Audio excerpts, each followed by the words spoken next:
일본 천황이 공식적인 외교 명칭이나 우리나라 국회에서 국민의 정서상 일왕이라는 표현도 적당한 표현이라고 하였으므로 본 영상에서는 일왕이라는 명칭을 사용하겠습니다.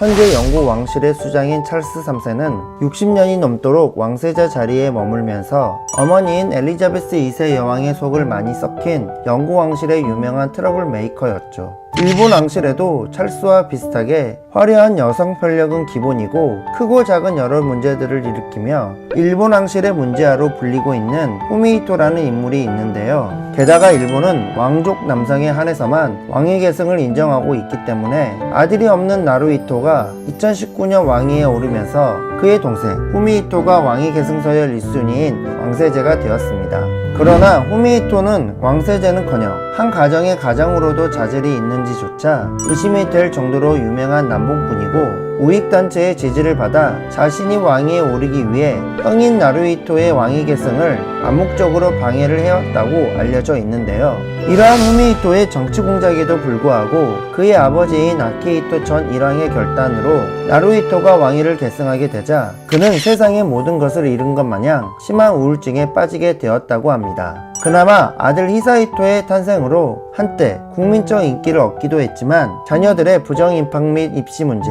딸 마코 공주의 결혼 문제로 인해서 결국 지금은 국민들의 신뢰를 잃어버린 상황이죠. 오늘은 일본의 차기 왕위 계승 1순위이지만 왕실 사람답지 않게 많은 사건 사고를 만들어내며 자주 신문 일면을 장식하고 있는 후미히토 왕세제에 대한 이야기입니다. 스굴탱이! 차남 후미히토. 1965년 아키히토 전 일왕의 둘째로 태어난 후미히토는 자신보다 5살 많은 형 왕세자 나루히토와 항상 비교가 되어 왔습니다. 다른 왕족들이 그러하듯 후미히토 또한 가쿠슈인 대학에 입학하여 법학부 정치학과에서 공부하게 되지만 그는 전공과는 전혀 상관이 없는 생물학에 관심을 가지고 있었고 전공 공부는 뒤로 한 채 생물학과 관련된 동아리를 운영하며 대학생활을 보내게 되죠. 자신의 관심사를 더 심도 있게 공부하기 위해 그는 대학 졸업 후 정치학이 아닌 동물과 관련된 학과로 진로를 정해 영국으로 유학을 떠나 잠시 런던 자연사 박물관에서 일하기도 했습니다. 그리고 그는 매기왕자라는 별명을 가지고 있는데 어릴 적부터 어류의 일종인 매기에 관심이 많았고 이를 생각보다 진지하게 연구했기 때문에 이러한 별명이 붙었죠. 심지어 그의 부인 키코비의 약혼 반지를 매기 문양으로 골랐을 정도라고 하니 이러한 반지를 받은 키코비의 기분이 어땠을지 조금은 궁금해지네요.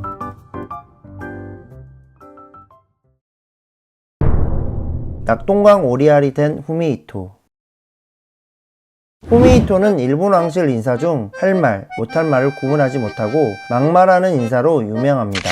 특히 후미히토는 무책임한 정치적 발언으로 아키히토 전 일왕이나 나루히토 현 일왕과 확실히 다른 행보를 보이며 여론의 문매를 받기도 했는데요. 그가 이렇게 행동한 이유는 무엇일까요? 일본 언론들의 보도에 따르면 나루히토 현 일왕은 아들이 없기 때문에 왕실 규범에 따라 후미히토가 왕세제가 되어 다음 왕위를 계승하게 되는데 형인 나루히토가 80세에 퇴위한다고 하더라도 그때 자신도 70대 후반을 바라보는 나이인지라 짧은 시간밖에 왕좌에 머무르지 못하기 때문에 아들이 없다는 이유를 빌미삼아 어떻게 해서든 형이 즉위를 막아보고자 보수 세력과 손을 잡고 무리한 정치적 발언을 했다고 하죠.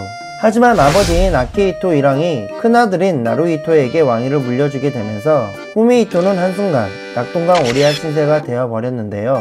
게다가 후미히토의 아들인 히사히토가 차기 왕으로서의 자격이 없다는 말이 나오면서 일각에서는 총명하기로 소문난 나루히토 일왕의 딸 아이코 공주가 여왕이 되어야 한다는 의견이 나오고 있습니다.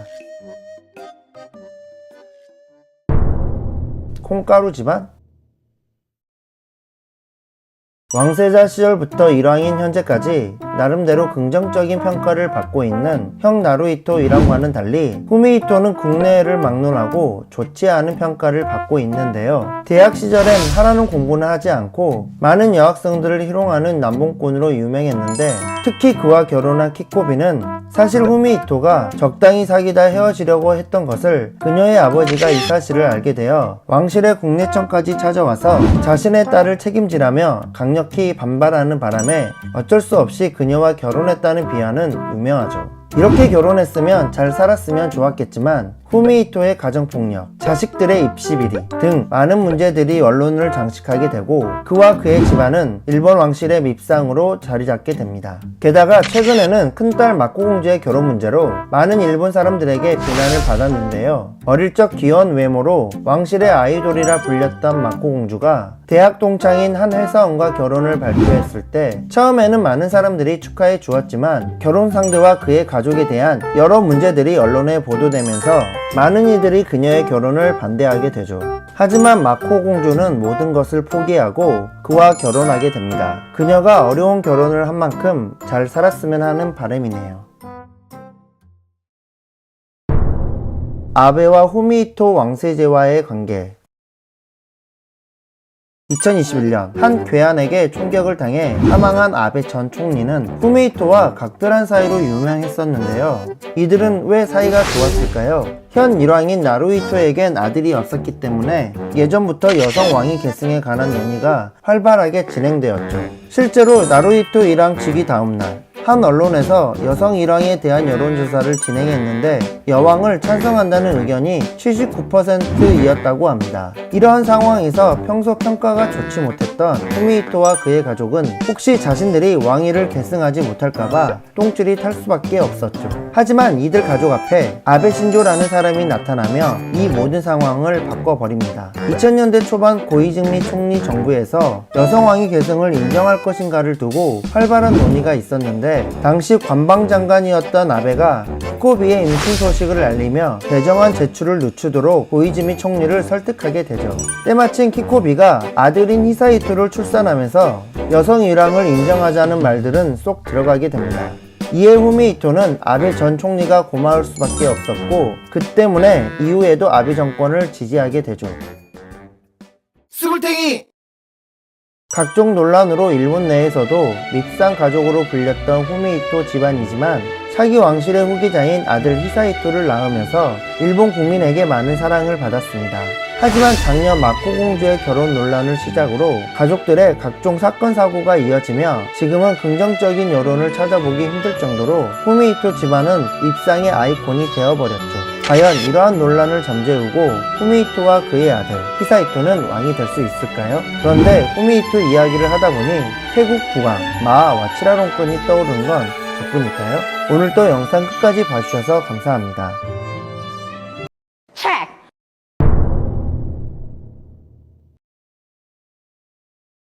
아름다운 그녀가 발을 헛디뎌 제 삶으로 떨어진 거죠. 해리 왕자가 메건 마클을 처음 보았을 때 느낀 감정이라고 합니다. 타인종, 이혼녀, 미국인 여배우 등 그동안의 영국 군주제의 기준과는 많이 달랐던 메건 마클과의 동화 같은 로맨스로 큰 사랑을 받았던 해리 왕자 커플. 하지만 이들의 사랑 이야기는 영국 왕실과의 불화로 인해서 조금씩 달라지기 시작합니다. 얼마 전 해리 왕자와 그의 피앙세 메건 마클이 오프라 윈프리와 함께한 2시간 분량의 독점 인터뷰를 통해 영국 왕실을 떠나게 된 배경을 설명하면서 왕실 생활이 힘들어서 자살까지 생각했다고 밝혔고, 영국 왕실은 메건 마클이 흑인 혼혈이었기 때문에 그들의 아들인 아치의 피부색을 우려해 왕자로 인정하지 않으려 했다는 주장을 제기하면서 현재 영국 왕실은 큰 곤욕을 겪고 있습니다. 게다가 인터뷰를 진행한 미국 CBS 방송국이 해리 왕자와 메건 마클의 인터뷰 라이센스 구입 비용으로 오프라 윈프리의 제작사 하포 프로덕션에 700만 달러에서 최대 900만 달러를 지불했다는 보도가 나오면서 엄청난 이목이 집중되고 있는데요. 오늘은 영국 왕실의 센세이션을 불러일으킨 해리 왕자와 메건 마클에 대한 이야기입니다. 스굴탱이! 해리 왕자와 메건 마클은 누구인가? 1984년 9월 15일에 태어난 해리 왕자. 그의 어머니 다이애나 왕세자비는 생전 해리 왕자와 보내는 시간이 많았고 또한 그 시간들을 무척이나 즐거워했다고 알려져 있습니다. 그래서일까요? 1997년 8월 다이애나가 파파라치의 추격을 피하다 교통사고로 사망하였을 때 조부모 엘리자베스 2세 여왕과 필립 공, 아버지 찰스 왕세자와 함께 산책을 하던 중 버킹엄 궁전 앞에 다이애나를 추모하기 위해 쌓아놓은 수많은 꽃과 사진들을 천천히 바라보면서 슬픈 표정을 짓고 있는 해리 왕자의 모습은 그 당시 많은 영국 국민들에게 슬픔을 불러일으키기도 했습니다. 하지만 해리 왕자는 어머니인 다이애나의 죽음 이후 큰 충격을 받고 방황하기 시작하는데요. 해리 왕자는 10대 시절부터 대마초 흡연과 음주로 여러 차례 구설에 오르기 시작합니다. 또한 파티 왕자라는 별명이 붙을 정도로 사교적인 만남과 파티를 연일 계속했고 2004년 나이트클럽에서 사진 기자들과 몸싸움을 하고 나치 복장을 하고 파티에 참석하는 등 언론의 헤드라인을 장식하는 일이 잦았으며 결국 영국 왕실의 골칫거리이자 사고뭉치로 전락하게 됩니다. 여기에 더해 해리 왕자에게는 반항의 왕족이라는 별명이 붙기도 했는데 어머니인 다이애나를 그리워하는 마음이 강해질수록 그의 반항은 계속되었다고 합니다. 해리 왕자는 군대에 입대하면서부터 정신을 차리기 시작했는데 2006년 영국 샌더허스트 육군사관학교를 졸업하고 근위기병대 산하 기갑 수색부대 소대장으로 군생활을 시작했습니다. 게다가 2007년부터 2008년과 2012년부터 2013년 두 차례 아프가니스탄에 파병됐으며 아파치 헬기 사수 겸 조종사 자격도 보유하고 있다고 합니다. 또한 그는 1982년 포클랜드 전쟁에 참전한 삼촌 앤드류 왕자 이후 직접 전투에 참여한 첫 왕실 인사이기도 하죠. 그럼에도 해리 왕자의 왕위 계승 순위는 형 윌리엄 왕자와 형수 케이트 미들턴 사이에서 조지 알렉산더 루이스, 샬롯 엘리자베스 다이애나, 루이스 아서 찰스가 태어나면서 6위로 밀려나게 됩니다. 해리 왕자는 2016년 5월 소개팅을 통해 미국 여배우 메건 마클과 만나게 되는데 메건 마클은 1981년 8월 4일 심리치료사인 어머니와 유명 조명감독인 아버지 사이에서 태어났는데 그녀의 아버지는 백인이고 어머니는 흑인이어서 어려서부터 피부색이 달라 친구들에게 많은 놀림을 받았다고 하죠. 게다가 흑인과 백인 사이에서 혼란을 겪으면서 자신의 피부색이 분명하지 않은 까닭에 할리우드에서 자신의 알맞는 배역을 따내기가 힘들었다고 털어놓기도 했습니다. 또한 메건 마클은 해리 왕자와 결혼하기 전 한 차례 결혼한 이력이 있으며 혼혈이자 이혼 경험이 있는 최초의 영국 왕실 일원입니다. 사실 영국 왕실은 해리 왕자 이전에 큰 아버지 에드워드 8세와 아버지 찰스 왕세자가 이혼녀와 결혼한 적이 있었지만 그들의 상대는 모두 백인이었고 메건 마클은 이혼녀에다 흑인 혼혈이었기 때문에 엘리자베스와 영국 왕실은 이들이 처음 사귀기 시작했을 때 만남을 강력하게 반대했다고 하죠. 메건 마클은 미국 노스웨스턴 대학교에서 영국학과 국제관계학을 전공했고 드라마 슈츠에서 2011년부터 2017년까지 레이첼 제인 역으로 출연하며 많은 인기를 얻었습니다. 이외에도 많은 자선단체 활동과 2016년 미국 대통령 선거에서는 힐러리 클린턴을 지지하고 도널드 트럼프를 공개적으로 비난한 것으로도 유명합니다. 해리 왕자와 메건 마클의 러브스토리. 아름다운 그녀가 발을 헛디뎌 제 삶에 떨어진 거죠.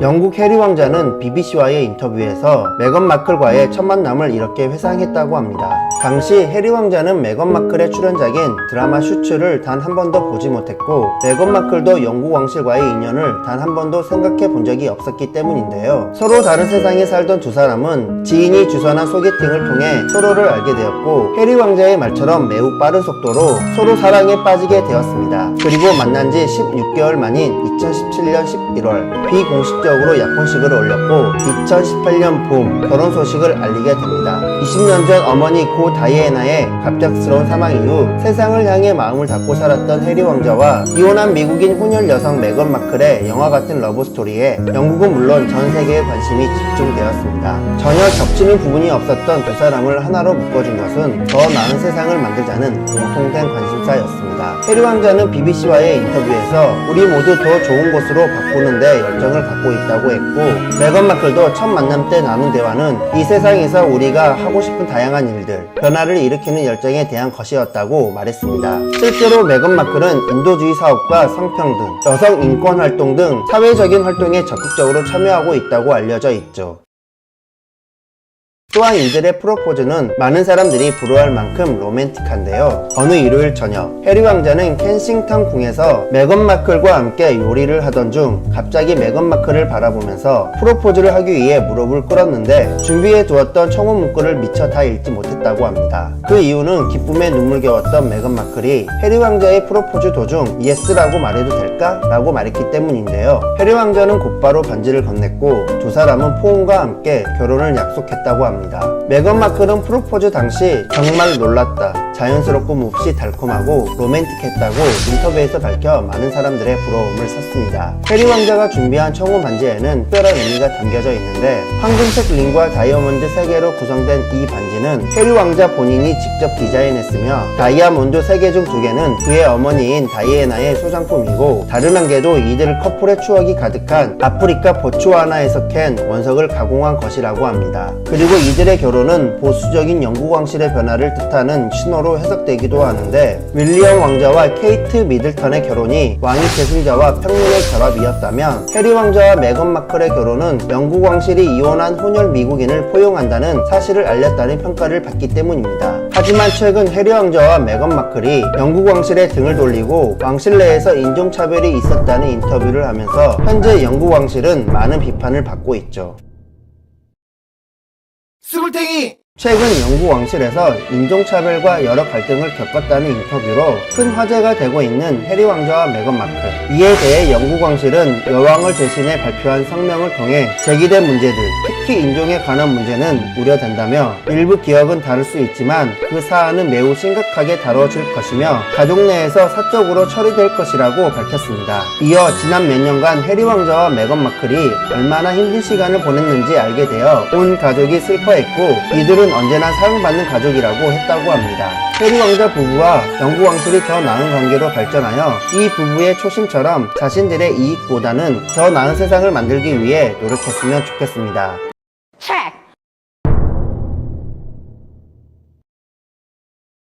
왕자라고 하면 어떤 이미지가 떠오르시나요? 품격, 책임감, 따뜻한 미소, 아니면 영화 속 주인공처럼 젠틀하고 매력적인 모습일까요? 오늘 우리가 이야기할 주인공은 그런 이상적인 이미지를 철저히 깨트린 사람인데요. 그는 왕실이라는 이름 아래 태어났고 여왕의 친아들이라는 명예를 가졌으며 영국 해군 장교로 포틀랜드 전쟁에도 참전한 이력이 있는 인물입니다. 하지만 시간이 흐르면서 그의 앞에 파티 프린스, 왕실의 수치, 그리고 성범죄자와 어울린 왕자 등 점점 불쾌한 수식어가 붙기 시작했죠. 오늘은 충격적인 성범죄 사건으로 왕실 전체를 뒤흔든 주인공인 요크 공자, 앤드류 왕자에 대한 이야기입니다. 스물탱이! 왕자의 이면.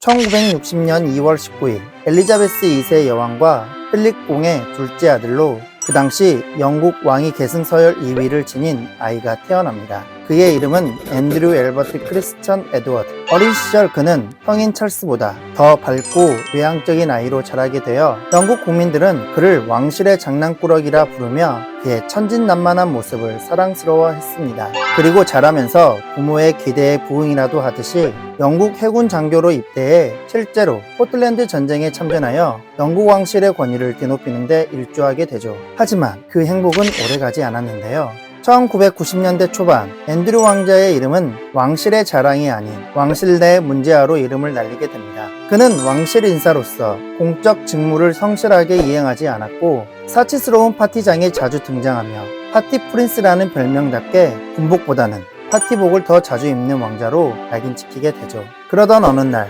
그는 억만장자인 제프리 앱스타인을 소개받게 되는데 그와 인연을 맺은 앤드류 왕자의 삶은 돌아올 수 없는 나락의 문턱으로 들어서게 됩니다. 과연 그 이유는 무엇일까요? 앱스타인과의 연결고리. 1999년 뉴욕 맨하튼에서 열렸던 한 파티에서 앤드류 왕자와 제프리 앱스타인은 처음 만나게 됩니다. 제프리 앱스타인은 금융계의 큰손으로 돈과 권력을 이용해 젊은 여성들의 성적 착취를 일삼는 악마 같은 존재였죠. 앤드류 왕자를 그에게 처음 소개한 사람은 옙스타인의 오랜 연인이었던 딜레인 맥스웰로, 그녀는 앤드류 왕자의 오랜 지인이었고 영국 상류사회의 중심적인 인물이었는데요. 그녀를 통해 빠르게 가까워진 이들은 옙스타인의 입장에서 앤드류 왕자는 여왕의 아들이라는 타이틀을 가지고 있었기에 자신의 영향력을 과시하기 좋은 사람 중 한 명이었죠. 그리고 앤드류 왕자에게도 옙스타인은 억눌린 왕실에서의 해방구 같은 존재였기 때문에 어머니인 엘리자베스 여왕을 소개해줄 정도로 그들은 단순한 지인 이상의 관계로 발전하게 됩니다. 그러던 2008년 옙스타인은 미성년자 성매매 혐의로 경찰에 체포되게 되는데요. 성범죄를 저지른 옙스타인에 대해서 언론을 막론하고 많은 사람들이 그의 범죄를 비난했고 그와의 관계를 숨기기 급급했죠. 그런데 앤드류 왕자만은 그렇지 않았습니다. 2010년 옙스타인이 출소한 후 이 둘이 함께 뉴욕에서 산책하는 사진이 파파라치 카메라에 포착되면서 영국 사회에 큰 충격을 주었는데요. 비난 여론이 커지자 앤드류 왕자는 인터뷰를 통해 이에 대해 해명하게 되죠. 옙스타인과의 우정을 정리하고 관계를 끊기 위해 간 것이었다. 나는 그와 다시 만나지 않을 것이다 라고 해명했지만 그의 말을 믿는 사람은 많지 않았습니다. 피해자의 등장. 하지만 진실은 항상 밝혀지는 법. 2019년 방송에 출연한 한 여성이 전 세계 사람들의 시선을 단숨에 사로잡습니다. 그녀의 이름은 버지니아 로버츠 주플레로, 카메라 앞에 선 그녀는 눈물 어린 목소리로 말을 시작합니다. 17살이었던 2001년 제프리 옙스타인이 저를 런던으로 보냈어요. 그리고 그곳에서 저는 앤드류 왕자와 강제로 성관계를 가졌습니다. 그건 저의 의지가 아니었고 저는 당시 미성년자였습니다. 라고 말하며 결정적인 증거 사진 한 장을 꺼내게 되죠. 이 사진 속에는 17살의 버지니아와 앤드류 왕자가 서로의 허리를 감싸 안은 모습으로 두 사람이 보통 사이가 아님을 보여주었는데요. 이에 대해 앤드류 왕자는 저는 버지니아를 본 기억이 전혀 없습니다. 저는 땀을 흘릴 수 없습니다. 그날 밤 저는 제 딸과 함께 외식을 하고 있었고 그건 명확히 기억이 납니다. 라며 말도 안 되는 해명을 늘어놓게 되죠. 하지만 앤드류 왕자의 말도 안 되는 이상한 해명과 특히 인터뷰 내내 그의 거만한 태도와 무성의한 어투는 대중의 분노를 더욱 끌어오르게 했죠. 심지어 버지니아가 제시한 사진에 대해서도 그 사진은 조작된 것일 수 있다. 나는 그렇게 손을 올린 기억도 없다. 라며 자신의 혐의를 강력하게 부인하는데요. 하지만 사진 전문가들에 의해 조작된 사진이 아님이 판명되면서 앤드류 왕자의 해명은 진실을 흐리는데 급급한 변명으로 보였고 대중과 언론, 심지어 왕실 내부 인사들까지 그의 말을 믿지 않기 시작했죠. 게다가 인터뷰에서 옙스타인에 대해 묻자 그는 나에게 매우 유용한 사람이었고 많은 중요한 사람들을 소개시켜 줬습니다. 그의 행동이 그렇게 나쁜 줄은 몰랐습니다. 라고 답하게 됩니다. 앤드류 왕자의 인터뷰는 피해자에 대한 사과는 전혀 없었고 자신의 행동에 대한 후회도 성찰도 없었습니다. 그는 철저히 자신의 체면과 지위만을 보호하려는 태도를 보였고 그 모습은 국민들에게 왕족이라는 존재에 대한 회의감을 불러일으키기 충분했죠. 이후 버지니아 주플레는 나는 왕자와 싸우는 것이 아니다. 나는 나를 착취했던 사람들에게 책임을 묻고 싶다. 그리고 더 이상 누구도 그 지위를 이용해 무고한 생명을 짓밟지 않길 바란다. 라며 앤드류 왕자를 미국 뉴욕 연방법원에 고소하게 되는데요. 이에 부담을 느낀 영국 왕실은 요크 공작 앤드류는 여왕의 허락 아래 공식 직무를 중단합니다. 라며 그의 흔적을 지워나가기 시작합니다. 몰락과 침묵. 인터뷰의 후폭풍이 채 가시기도 전 2019년 8월 제프리 옙스타인이 감옥의 독방에서 죽은 채 발견됩니다. 그의 죽음은 자살로 발표되었지만 많은 이들이 자살이 아닌 타살로 의심했죠. 그의 죽음에는 정재계 거물 인사들이 유력하게 연결되어 있었기 때문에 자살이 아닌 살해된 것이란 음모론은 미국을 비롯하여 전 세계를 뜨겁게 달궜습니다. 그리고 버지니아 주플레가 제기한 소송이 정식 재판에 회부될 경우를 생각한 영국 왕실은 왕자의 추악한 면이 법정에서 생생히 드러날 경우 왕실 전체를 뒤흔들 수 있는 큰 문제이기에 왕실은 그녀에게 약 1200만 파운드라는 막대한 합의금을 제시하며 이 사건을 마무리하려고 했죠. 이에 대해 왕실 공식 성명에서는 왕자가 피해자의 고통을 인정하고 인신매매 반대 활동을 지지한다 고 발표하게 되지만 앤드류 왕자가 혐의를 인정한다는 말은 어디에도 없었습니다. 이후 앤드류 왕자는 사실상 왕실에서 완전히 배제되었는데 2022년 9월 자신의 어머니인 엘리자베스 2세 왕이 서거할 때도 장례식에서 유일하게 군복을 입지 못할 정도로 그의 존재는 더욱 철저히 가려졌습니다. 여왕의 아들이자 국민의 왕자로 불렸던 그는 이제 국민도 왕실도 외면한 인물이 되어버린 것이죠. 스물탱이!